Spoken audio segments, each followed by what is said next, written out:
All right, we need to go ahead and get started. It's going to be kind of an informal, kind of quickish CABA meeting. Brian is not going to be on tonight because he has his mother-in-law's funeral to attend. So keep him in your thoughts and prayers. We know losing a loved one's always hard. And we know Allison's on spring break. So I guess we are the holding it on here. But we'll go ahead and get started. I'll start us with a word of prayer. Heavenly Father, thank you for the day that thou hast given us. Thank you for letting us be able to come together in this digital world and allow us to be able to meet during tough times. Please bless that we'll be able to talk and learn from each other. Keep us all in safety. In Jesus Christ's name, amen. Amen. Thank you. All righty, so let me get over. I'm going to get the screen share. Dad does not even know what we're talking about today because, well, I told him the topic. He's going to be coming in with y'all because I didn't have time to come up here earlier. So give me a second. All right, so this is one of those topics that we talk about. We've done it in junior beekeeping. We've done it in master beekeeping. I've done it a couple of times. And what I did is I brushed off because y'all are pretty much so, you know beekeeping. So there was no need to go over something that was basic. There was, might as well go ahead and give y'all a little something kind of extra. So I thought we'd talk about how the hive works as a complete society instead of just how you need to work on swarms or splits or something like that. So, which is what we talked about last month. Okay, so we know what a society is like in general with people. You've got a group of people together and they, you have income coming in, you've got people, you've got children, you've got families, you've got singles, you've got just a variety. And so we know what it is with people, but what is a bee society? Well, a bee society is kind of a little bit off kilt. It's got a large population of ladies and it's got a very small population of men. And part of that is because the ladies do all the work. And the men are really there for genetic material. What's interesting is, and this is going to be a little bit technical, but then I'm going to bring it around how you're going to use this as beekeeping. They are considered a eusocial group. And what that means is that everybody cares for the offspring, not the queen, of course, but all the workers are going to care for the offspring, which is they don't have their own specific children, just the queen has the children. Okay, and you're going to have several generations living in the same household or the same hive, and we're going to have a division of labor. Now, this is all with worker bees that we're talking about because the drones we know are there for genetic material, and so they are there to eat and go to drone congregation areas. So this is when I'm talking about this is going to be about just the specifically the girls. Now, what's interesting is you're going to have, like I said, the multi-generations. So you're going to have the newly emerged, which is the top left one, just the worker in the middle, which is, typical. And then you're going to have the forager. And if you'll notice her tattered wings, she doesn't have much longer that she's going to be working on those wings because she's already started working herself out of having good wings. And, that's the death of a bee. Now, I always think it's really interesting when you look at all the different jobs that a worker bee goes through. What is interesting is every worker bee goes through I went one too far. Every worker bee goes through every one of these jobs. So everyone's going to be a mortician at one point and carry out the dead bodies. Everybody's going to be a guard at one point. The exception is if for some reason something happens to a bunch of the foragers, then some of the bees will actually level up and try to handle what everybody's supposed to be doing. Hold on just a second, I gotta admit somebody. There we go. But anyway, so it's just interesting, but they're only in these jobs for, you know, like a housekeeper, they're in that job for like 3 days and then they hit nurse bee. You know, the wax builder, they're 12 days old when they hit a wax builder. By the time they hit forager, they're usually somewhere in that 21-day old. So they go through these rather quickly. So if they didn't like a job, they were going to be able to go through that job kind of quickly. They're not as picky as we are, though. The thing is when you're as a beekeeper looking at a frame, you can't tell who the mortician bee is. You can't tell who the wax builder is, who's the nurse bee.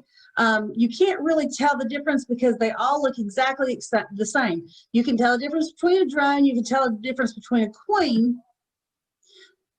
The exception is like if you see new wax and you see bees on the new wax and they're working around the new wax, you can tell, oh, they're probably wax builders. Or if you see one who's working around the larva and kind of putting her head down into where the larva is, you know she's a nurse bee. But that's really not going to help you a whole lot in your specific job of being a beekeeper. Of course, you see them when they're, you know, the foragers come in and they're handing off, you know, of course, the guard bees are looking at. Now we do know foragers, they're the ones that are out. But what all this means is that the hive is a superorganism. So interesting enough, so you've got them all working together. They've all got this division of labor, but they all work together kind of like a big brain. They've got the queen kind of in the middle, and the bees operate around her to make this whole hive work as efficiently as possible. Unlike us, when, say, I had a hurt foot and the rest of the hive is not going to, the rest of my house is not going to be affected by my hurt foot unless I'm just real ill with everybody, and I might put everybody in a bad mood, but it's not going to really stop anyone from doing their job. A hive can have real problems if they have a hurt worker staying in their hive, so they generally take care of them. So what does this superorganism mean? It does mean that if you have something wrong in your hive, the bees generally are more defensive. They're going to be more apt to sting at that point. So you need to find out what's going on because something is affecting that hive. Also, when bees are sitting on the front steps and you don't know exactly what's going on, they've got something like wax or something that's weird out the front, you know that you need to look because that superorganism is not working efficiently and something has gone wrong. And when they break down like that, that's when you need to actually, as a beekeeper, help. Also, what's interesting is when something threatens the hive, even one little part, it's a threat to the whole hive as far as they're concerned. This is how Africanized bees react so much more, is because a threat to the hive is a threat to one bee is perceived as a threat to the entire hive. So when the alarm pheromone is put out, more bees react in an Africanized hive.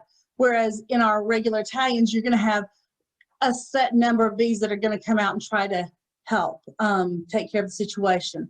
And the most important thing in the hives is that the greater good. They're trying to make the hive well. So like I was talking about, if you walk up to a hive and you see like the top left picture where you've got a whole bunch of wax sitting on the front, something's happened to this hive. More than likely, they've been robbed out or they have died out, and these are other bees going in to get the food. You need to actually get in there and check. Whereas if you see the bottom right-hand corner, that's nasonoving. And if it's one of your established hives and all of a sudden you see a whole bunch of bees on the front like that nasonoving, they've probably replaced your queen, and you need to kind of check on them to see if they actually have a queen or not. If you see this, though, I always suggest that you wait about 10 days afterwards just to see if you don't disturb a brand new queen. Give her a chance to lay, but you do want to get in there kind of quick, especially if it's one of your good hives, to let them know, to make sure that you do not have a queenless hive. So we're talking about eusocial. Remember, they've got division of labor. There are several generations in there, and the superorganism, and we're going by the book. Well, if you go by the book, we can look and see what bothers our hives. And so there's specific things that can bother our hives, like a lack of food. And this is one of the reasons why I harp so often this time of the year on, if you're not putting a honey super on, we need to feed our hives, because if this superorganism says this hive is not good because it has no food, there is no resources here, they can very well decide that they need to move to a better location, or they can start cannibalizing their brood, trying to make it until the forage comes in. So feeding our hives is a very, very easy way to have insurance to make sure that those bees survive well. Water to be, yes, yes, ma'am. Did you say cannibalize the brood? I did. Wow, brutal. Okay. Yeah, they will take the brood out, so that, you know, because if they don't have enough food, they will take and they will eat the it's protein, unfortunately, and they'll also eat the royal jelly and stuff. They will not continue trying to raise brood if there's not food in the hive. Understood. Thank you. Yeah, if y'all got questions, unmute and, you know, chime in, because I can't see y'all. I've had to put y'all on small so that I can make sure I can operate this PowerPoint. But anyway, so food is important. Then we go to water. Water is a real big hive stressor, especially during, like, if we have a drought in June, July, or August. That can be a real problem, because the bees need water to cool their hives, and you've got to keep the hives down a certain temperature to be able to raise brood and to have a strong hive. So giving them, that's one of the things you'll see Boardman feeders on the front of our hives a lot of times, because during, like, July, if we have a drought, I go by and put not sugar water, just plain water on the front of the hive. And that will help them be able to cool their hives some.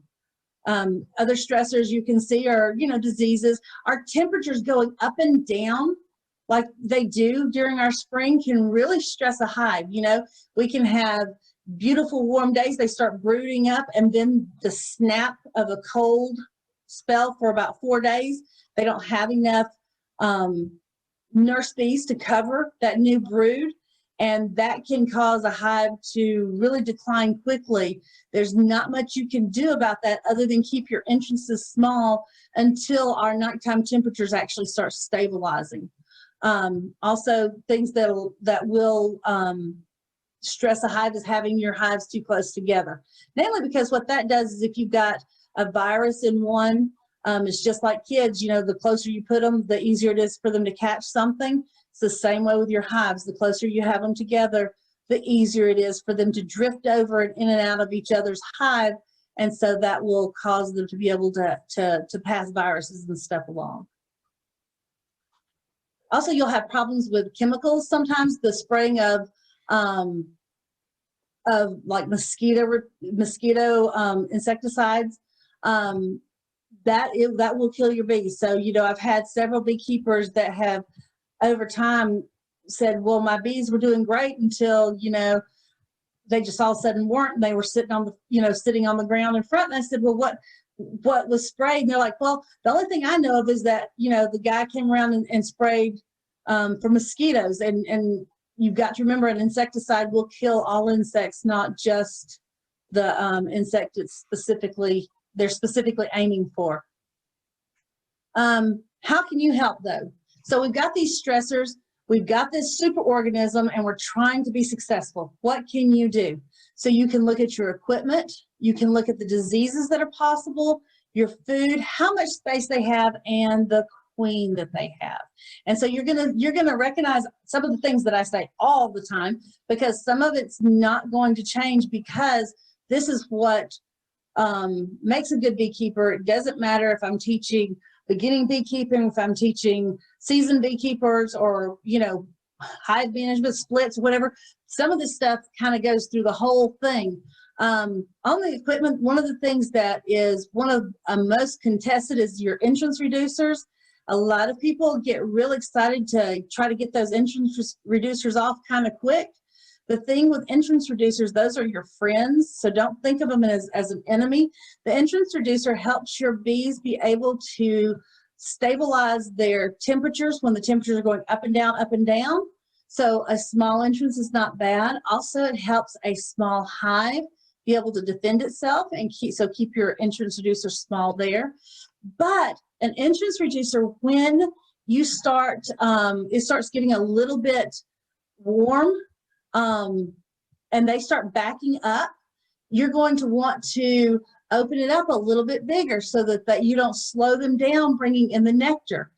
What I always do is, if the entrance reducer is slowing the bees down, then move it to the next stage, wider open.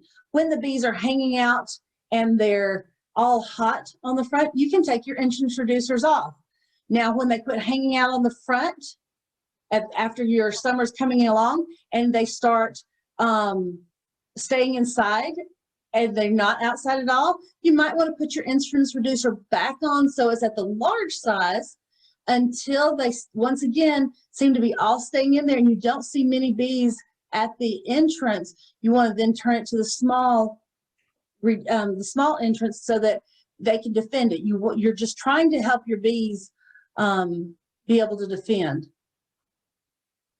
Your boxes need to be in good order, and I say that tongue-in-cheek because there's times I look up at a box and we'll have a spot on it that we need to actually replace a box. So when I say some things is always a working process here. We may have a box that has a rotten corner that's been out there in the field for a long time, and we'll actually make a note of it and go ahead and try to get it changed out. What that does is it keeps small hive beetles from being able to get in, or moisture.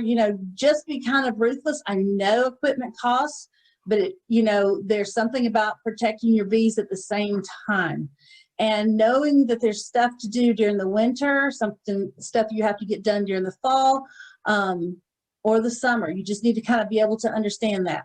Also, know your laws when you're dealing with treatments.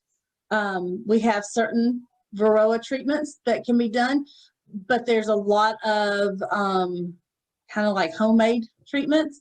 You've got to be really careful what you put in your hives, and realize that what you put in your hives can affect your honey for years.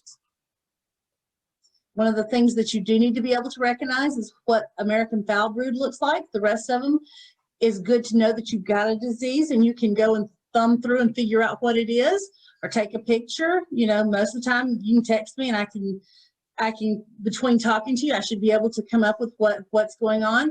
But American foul brood, you just need to realize that it's going to be a disease that happens underneath the cappings. So the cappings are going to be kind of sunken and they're going to be perforated. And then of course you're going to do that Roky Pool test. Small hive beetles are one of our main problems. So make sure we try to take care of those as they come about. Get your traps in the hive from the get-go. Treat your ground if it's a real bad situation. With food and space, it doesn't matter if it is January or if it is July. If the bees run out of space, they are going to swarm. I know people like to get them condensed down, and we all do during the fall. It's one of those tricky situations that you have to try to get them down in the appropriate space. But at the same time, if you get them too tight, kind of like right now, we've got the wet and the cold, and they stay inside their hives for 3 days, and all of a sudden everybody's inside the hive 3 days. It doesn't matter that there is a lot of space. If the foragers get out and do what they're supposed to do, if they feel like they're too full, they will swarm. So with us having a couple of cool, wet days, look for swarm cells. One thing you need to remember is that food, you do 1-to-1, 1 part water, 1 part sugar to 1 part water. That will get them to stimulate wax and build wax. If you want them to store, like in the fall, your food, you want 2 parts sugar to 1 part water. And if you're trying to encourage brood, you're going to want 1 part sugar to 2 parts water. So what are you trying to accomplish by the food that you're feeding them? Also be careful on the pollen. Once the small hive beetles start showing up, you don't want necessarily pollen in your hives, or pollen patties in your hives, unless you've got them in like the little 1-inch squares, so they will make sure they don't let the small hive beetles get ahead. All righty.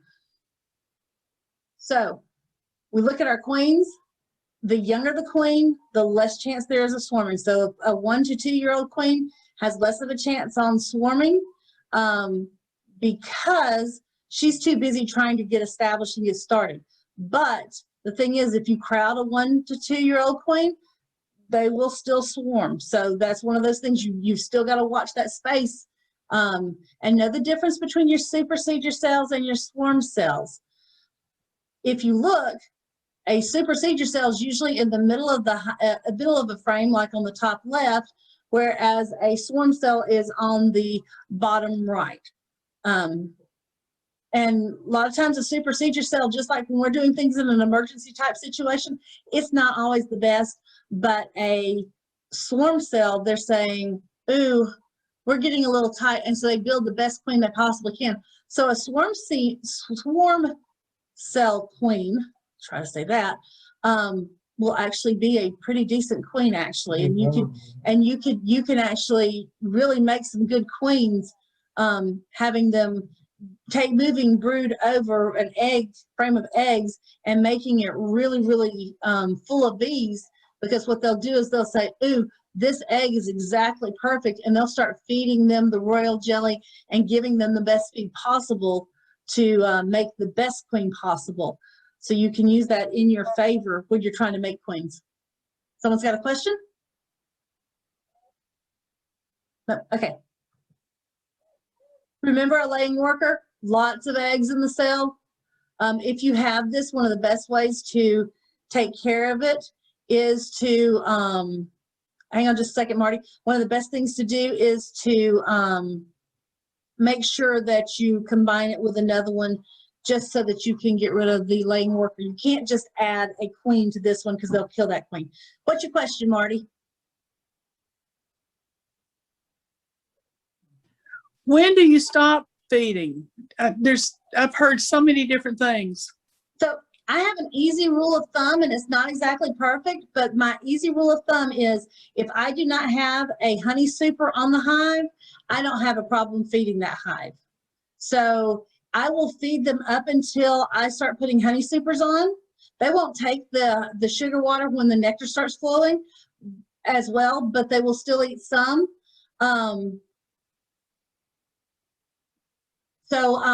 Sorry about that. So I feed them until I actually make sure I put the honey supers on. Then during the winter, I will feed them the sugar water until it's going to be like freezing overnight. At that point, I have a bag of sugar on them just for emergency feeding purposes. Does that make sense? Okay.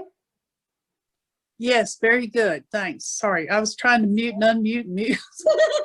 I know. It's just, that's why I just pause just a second, just to make sure.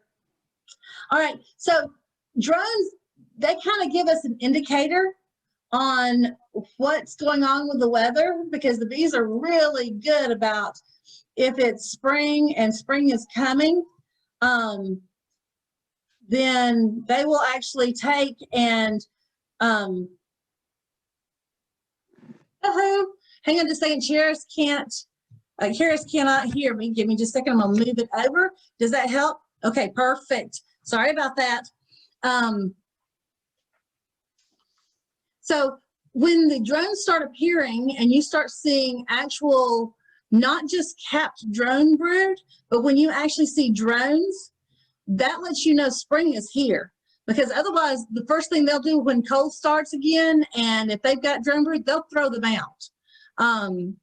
So when you actually have those little drones running around, you know spring is here pretty much, so to stay, because those drones, they let them come out only when things are going to be good.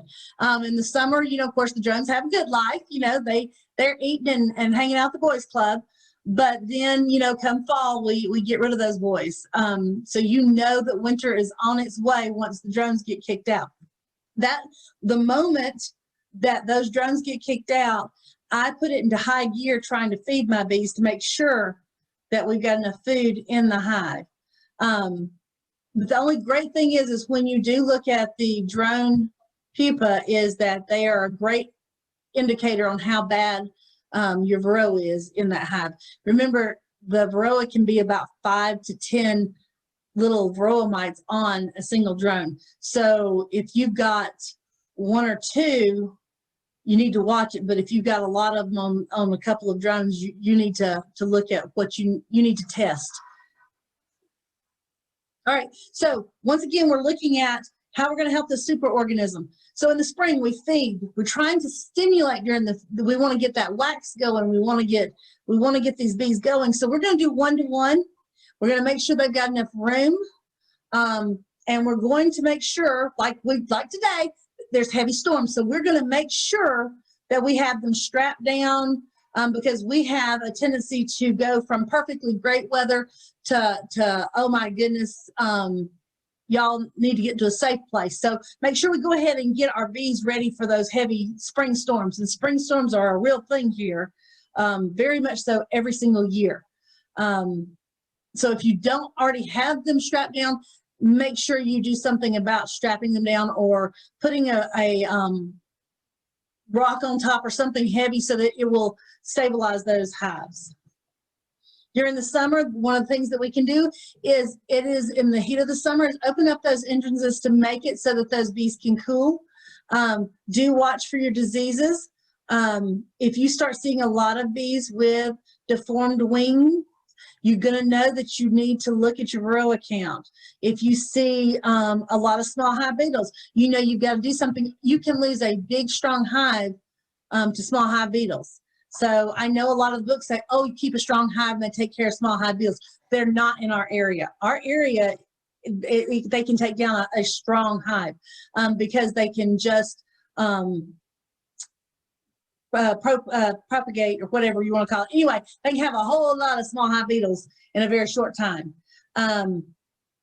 And we also hit hurricane season. We don't always have hurricanes come up like we did this last year, but we just do need to be aware of. Thank goodness those give us a couple of days, and have a plan of action on exactly how you're going to strap your hives down. Now, one thing though to remind you of, I've had several beekeepers tell me this. They strapped their hives down and it was lovely and they did really great. And then the wind came and blew the whole hive stand and hives over, completely strapped down, laying on their sides. So make sure when you strap them down that you've got enough weight that is not going to pull the whole hive stand over at the same time. A lot of times I tie our hives are gone through the cement blocks on the hive stands to make sure that they stay pretty stout.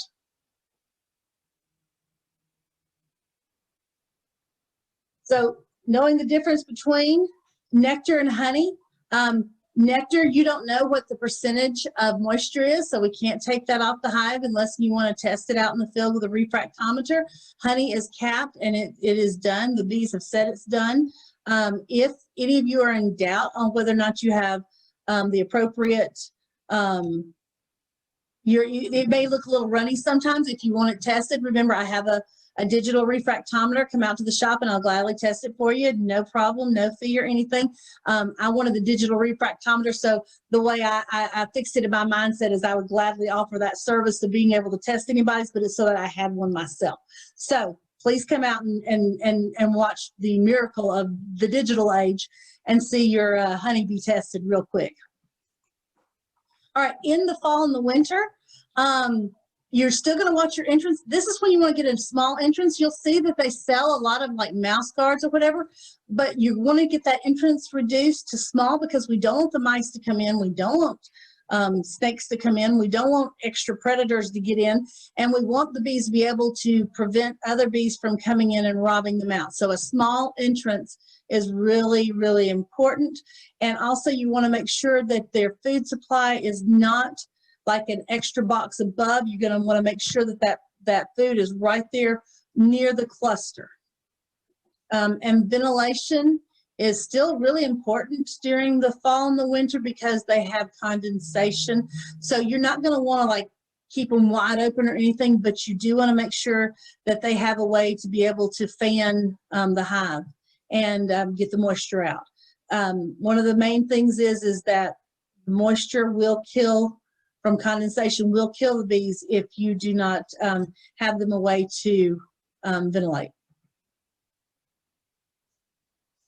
Some of the things that you need to get done are like combine weak hives, and this will do for like any time, because sometimes weak hives you'll work them along, and I hate to lose a queen, but there's times when you limp one along and all you've done is taken time and encouraged your bees to be a little weaker instead of stronger. So what we can do with weak colonies, if you have a queen that's not producing, you're going to have to be a little bit ruthless and either take her out or put her in a small nuke box and put her bees with someone else so that they can be a stronger hive. Also, you can take, sometimes you'll have in the same bee yard, you'll have one that has 3 frames of bees and another one that has 6 frames of bees, and it will not hurt to take a frame of brood and move it over into the 3-framer and make her 4, and then all of a sudden you've got a 4 frame of bees and a 5 frame of bees, and that makes those hives a little more equal, and so that will make them so that one doesn't get so big that it robs the other one out, and that's kind of important. Some things that you can't help, you can't help what nature provides for food. So you've got to do your best to feed them when you don't have honey supers on, but keep an eye when you think they're bringing in food from the outside and you look in and all of a sudden you see they have no food in the hive. You need to go to emergency plan and start feeding them so that they don't die from starvation. Also, watch for robbing, watch for if you've got if you put 3 hives out and all of a sudden hive number 1 is really, really full, but hive number 2 don't have hardly anybody in it, they're probably drifting. So let's make sure that we've got the hives far enough apart that they can tell where home's supposed to be. And then also get your damaged comb out. It's not going to do anything except for cause you problems in the long run. So let's move those out as quick as possible. Some things that I try to remember is that bees prepare for the winter starting in August. So they're not preparing for winter in December when winter's here. They're preparing for it a lot sooner than we think. And it's not, you can't go out there and look in the bee yard and say, oh, this hive's not going to make it, that hive's good. This, the ones that there's always going to be 1 or 2 that shock you that make it, and there's going to be a couple of them and you don't know why a big hive passed away. It could be something as simple as they lost their queen or something. So you do the best you can to help, but at the same time realizing that these are an organism that they're designed to survive, but they have a lot going against them, and as a beekeeper we're doing our very best to help them. So at the end here, let's go back over.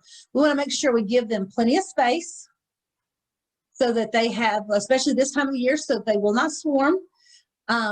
But we don't want to give them too much space. Remember, small hive beetles love extra space, and so do wax moths. So we want to make sure 70% full, put another box on.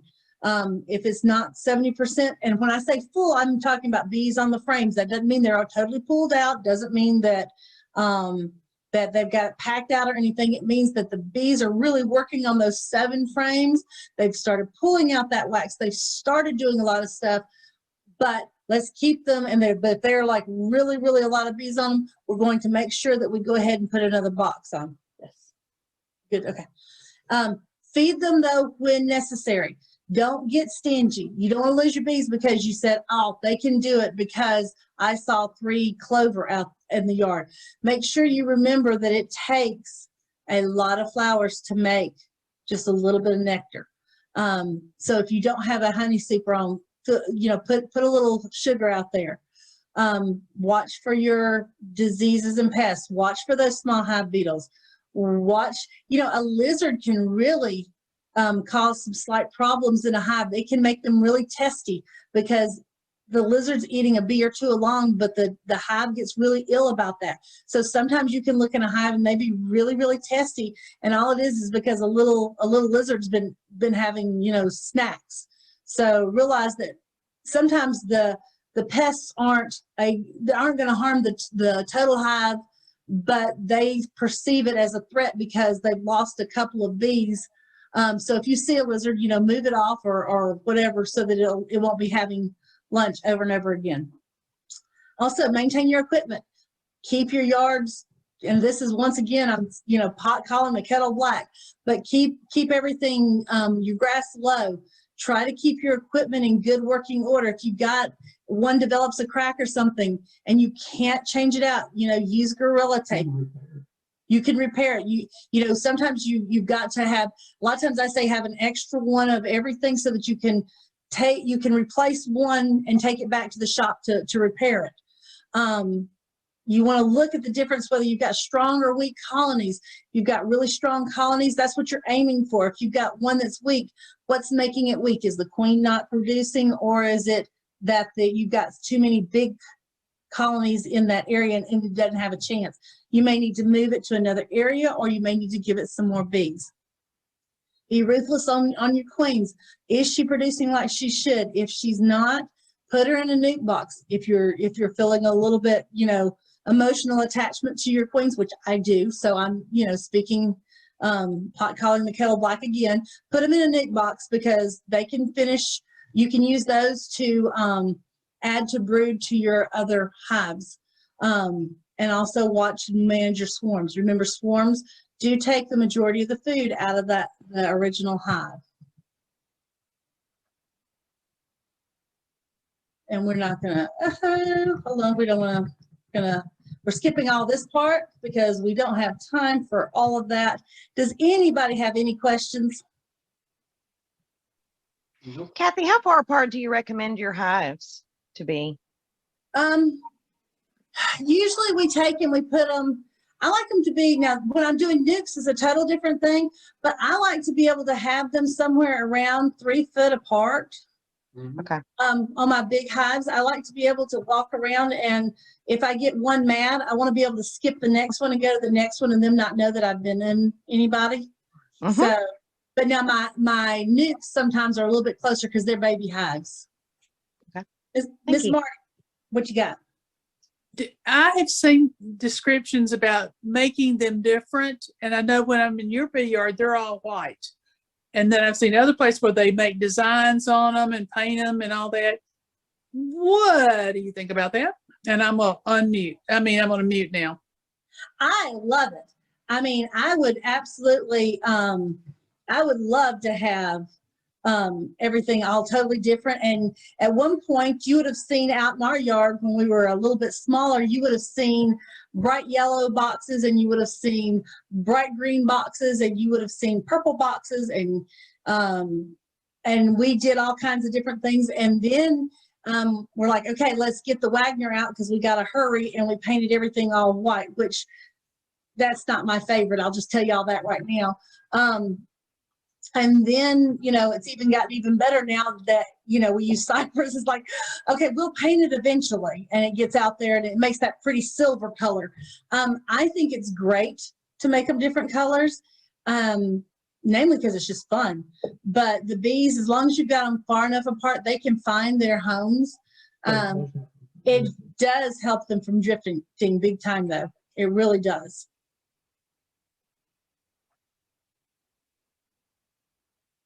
Does anyone else have any questions? Well,